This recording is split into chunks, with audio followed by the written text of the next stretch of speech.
El primer político devorado la maquinaria mediática judicial.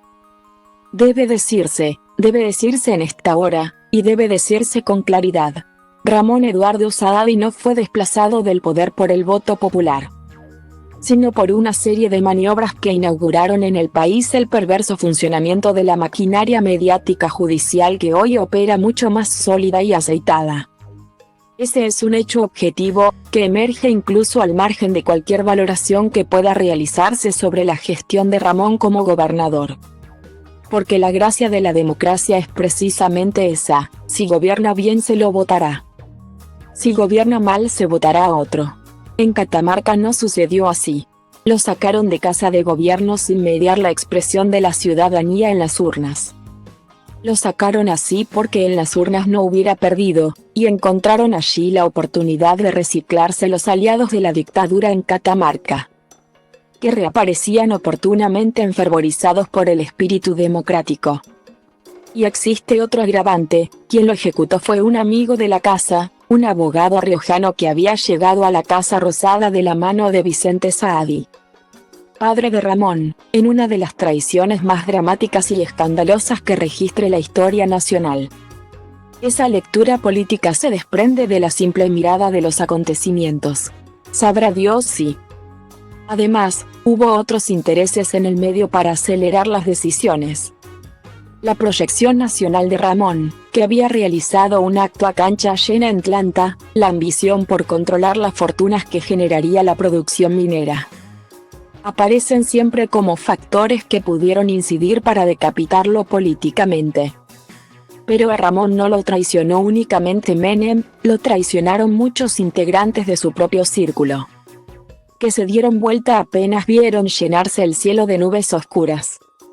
El proyecto que se construyó luego en Catamarca no hubiera prosperado de la manera que lo hizo sin el acompañamiento de aquellos que, cruzando de vereda, lo legitimaron. Ministros, secretarios, colaboradores que habían accedido a sus funciones gracias a Saadi. De pronto denunciaban los horrores del saadismo para volver a acomodarse y ganar la simpatía general. Gente de memoria corta y bolsillo lleno, rápida de reflejos y flaca de convicciones. El propio Partido Justicialista, durante varios años, fue una herramienta funcional a las fuerzas que habían aniquilado al peronismo con malas armas. Por eso Ramón debió construir su propio espacio, el MAP, para competir sin claudicar. Junto con él, cayeron en desgracia muchos compañeros. Y ahí empieza a conocerse el verdadero rostro de Ramón, porque nunca los abandonó. Pese a haber padecido tantas traiciones, o quizás precisamente por ello, fue incondicional con sus leales. Porque la caída de Saadi no la sufrió, como gusta relatar la historia oficial. Una familia. La sufrieron miles de catamarqueños, perseguidos, humillados y dejados en la calle por el delito de ser peronistas. Porque la intervención federal liderada por Luis Prol, se ocupó de barrar la administración pública con miles de despidos injustificados, para dejar el camino allanado a los nuevos amigos de Menem. Hay dos cuestiones que el lector joven o desprevenido puede señalar. La primera, la convulsión social, el crimen que lo generó y la situación que se vivía en Catamarca eran reales al momento de la intervención. Es cierto. La segunda, Ramón Saadi volvió a competir electoralmente y ya no recuperó el gobierno. También es cierto. Allí es donde entra el aparato mediático judicial, que por entonces fue un tubo de ensayo de las técnicas que se aplicarían más tarde en el país. El crimen de María Soledad fue un hecho cruel, horrendo e injustificable. Ella fue la primera víctima, la gran víctima. El punto es que el vínculo político con el homicidio, el famoso relato de los hijos del poder, nunca jamás fue probado por la justicia. Se escribió un fallo sin pruebas y sin fundamentos, solo porque era la versión que el gobierno de la época necesitaba para sostenerse. Para ello hizo y deshizo en la justicia, hasta armar un tribunal sin respetar ningún mecanismo procesal. Por esa razón el Frente Cívico y Social tenía un comité estratégico de seguimiento del caso, para operar y manipular todo aquello que fuera necesario para que el agua no se saliera del cauce deseado. Por ello el presidente del tribunal del primer juicio, Alejandro Ortiz Iramain, jamás recibió una respuesta pese a haber denunciado todo lo que ocurría. La clave es que quienes llegaron prometiendo justicia fueron en realidad quienes aseguraron la impunidad del asesino, porque nunca lo buscaron. Porque dirigieron la causa al solo efecto de que respondiera a sus intereses. Por eso nunca más se investigó, por eso no se avanzó en ninguna causa conexa, por eso nadie se interesó por averiguar sobre supuestos encubrimientos.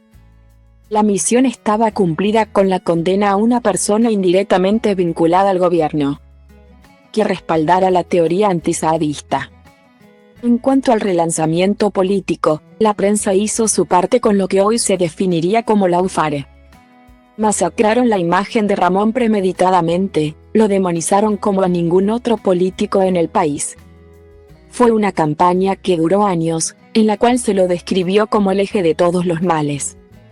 Y esa metodología fue muy útil para quienes aspiraban a manejar Catamarca. Se enamoraron de las denuncias contra el feudo y el nepotismo. Aunque una vez en el poder hicieron exactamente lo mismo. No hubo tregua. Incluso cuando Lucía Corpacci ganó la gobernación, medios nacionales publicaban informes del estilo "la familia que ocultó Corpacci para llegar al gobierno". Como si alguien en Catamarca no supiera que eran primos. Ramón Saadi nunca revertirá su imagen a nivel nacional. La nefasta maquinaria hizo un buen trabajo. La sociedad de Catamarca, en cambio, supo comprender. La militancia no lo condenó. Nunca tuvo que esconderse, hasta ayer nomás podía recorrer cualquier barrio o pueblo del interior. Y la gente lo recibía con una calidez que más de un político envidiaría. Cometió errores, seguramente. Le faltó experiencia para resolver el caos y el escándalo, es posible. Pero fue un hombre de familia, dedicado a la política, que gobernó por decisión del pueblo. Quienes quisieron convertirlo en símbolo de la corrupción y la maldad nunca lograron imponer esa historia en la tierra que ayer lo despidió para siempre.